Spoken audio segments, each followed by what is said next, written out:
And the head of state tournament and met with Amissah-Arthur. We were still talking about this event. But something happened.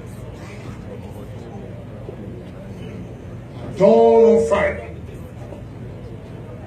As I usually do, I got up at 4 o'clock in the morning when my alarm went off. Went to my usual place where I exercise. At the Air Force Mess. And the effort to just go and work out. As it's been the 14 years, every time I go there, I met my friend.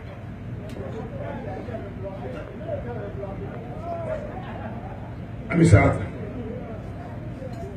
And we talk, we shake hands. And each and all go to their different machines. We talk about Stairmaster. Those of you who work hard and those of you who are true gymnasts who understand the Stairmaster is the most difficult machine in the gym. He was doing his, and I was doing mine. He gets on for 25 minutes and I'm on for maybe 25 or 30. He finishes first and he proceeds to the cross-training machine as he does. For 14 years I've known him in the gym. I had finished my Stairmaster.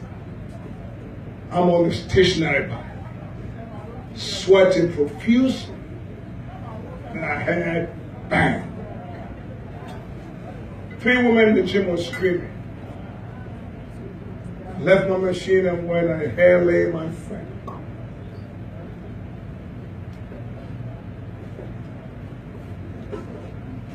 Trying to find some air to breathe. We gathered around him and pumped his heart as we could. Yelled out his name. His wife was calling out Jesus, save him.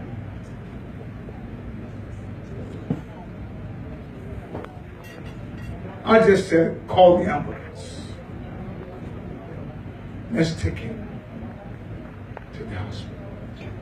There were about 7, 8 of us. And something dawned on me when we took him out. There was no ambulance, there was no car. We threw the former vice president in the pickup, threw him in the back, and they drove off to 37. At this moment, I went back to the gym and everybody had departed. The place was empty. I just went and got my towel and my phone. Call my driver to take me home. Waiting so anxiously on the phone to hear if somebody would call and said, it's all right. When the call came, and Boachi, the trainer in the gym, said, Osadifo, Vice President is dead. I thought about this event. I thought about the school he went to. I thought about my friend Sam and Kwajo and Son. All of this been working hard to put at the silent phantom on this day. And I rolled back and remembered why we tried to bring him to life, and saw how helpless all of us were. I said to myself that this life is not ours. Now this life that we molded in the clay, the man who gave us a breath of air. Here he lay, 6'2". We couldn't save him. Some of you may say how powerful the Okyehene is, how mighty we could be, but at that moment, there's nothing any one of us could do to save him. It taught me a lesson all day Friday. For those of us who may believe that we were created and that somebody molded us out of clay and put the breath of air in us and arranged the eyesight and put speech in our mouth and gave us some intellectual capacity and gave us limbs to walk when we sleep at night and wake up. You ought to believe that somebody made us. And that person maybe decided that he is the one, he is the only one that could have brought Amissah-Arthur back to life. And for whatever reason, he decided to end it. Golf is a game. So when we live this world and live this country, if Amissah-Arthur had to tell somebody at 9 a.m. that I have offended you, I'm sorry, he never got the chance.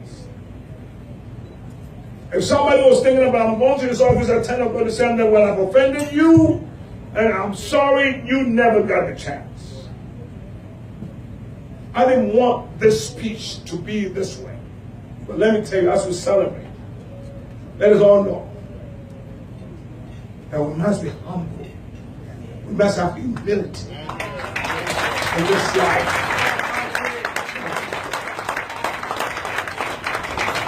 He's not here today.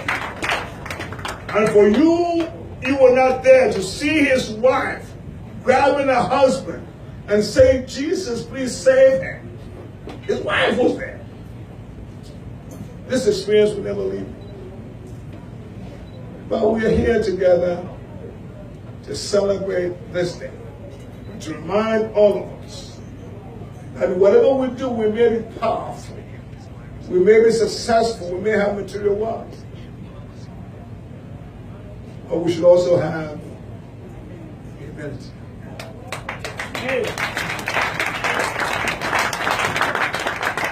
And I say this as I celebrate this, my friend Sam Jonah, whom I love very much, his remarkable wife, Lady Giselle Jonah, and all of you as we play. I come here to play golf. And all my kinship, I come here and wear the shorts and the pants that you wear and have caddies who yell at me when I don't play a good shot. And it doesn't matter. So I'm saying on this day, let us give thanks to God for this.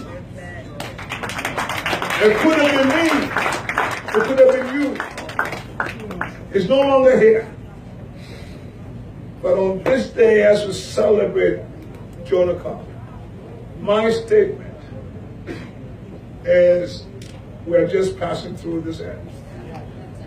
And it's God's place. And someday, those of us who may not believe that there's some power beyond us because we come here, we have all the money, we have all the property, we have all the intellectual capacity, we know it all. Every now and then, when you shut your eyes at night, just say, thank you, God. And so as we sit here and enjoy our champagnes and our dinner, on this day, Fansonville and our Disavow, great schools.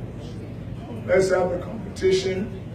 But remember, we have somewhere to go. And believe it or not, as a chain, I tell you that I want a place where I can go and rest. Our place is happening. And I've been told that we can get there. I've been told we can get there. And with all our sophistication, all our intellectual superiorities, we say that that is phony. But I believe it.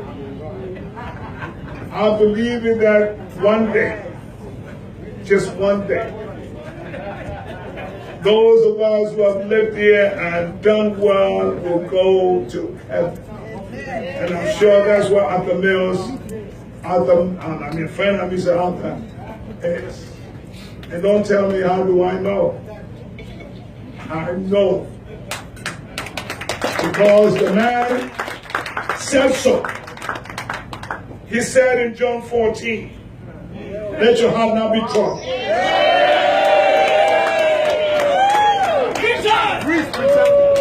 in my Father's house. And when Jesus speaks, he keeps his word.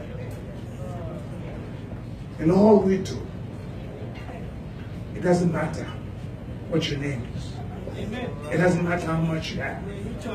It doesn't matter what school you attend. What it matters, love your neighbor.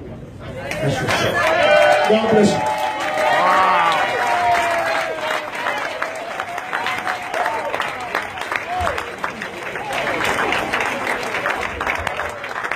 Tonight, ladies and gentlemen, the least you can do